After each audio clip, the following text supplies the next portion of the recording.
In today's video, I'm going to teach you how to link PDF in Framer. By the end, you'll have a clean text link on your page that opens a PDF for your visitors, perfect for things like menus, resumes, product sheets, or brochures. We're keeping it simple and clear, so you can follow along even if you're new to Framer. Start by selecting the text you want to turn into a link.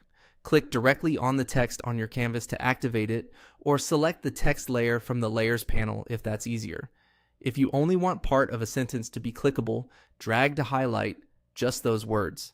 It helps to choose a clear call to action, like download the brochure or view the menu, so visitors know exactly what will happen when they click.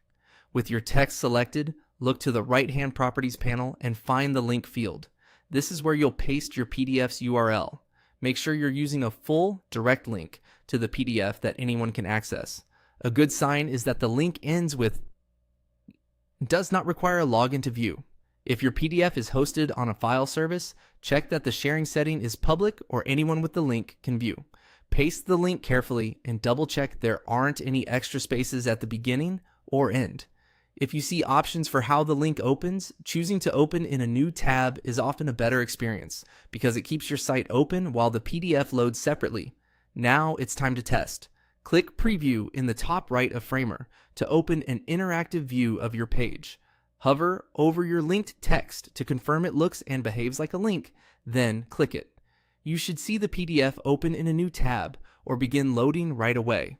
If you get a 404 error or a permissions prompt, that usually means the PDF link isn't publicly accessible, so revisit its sharing settings.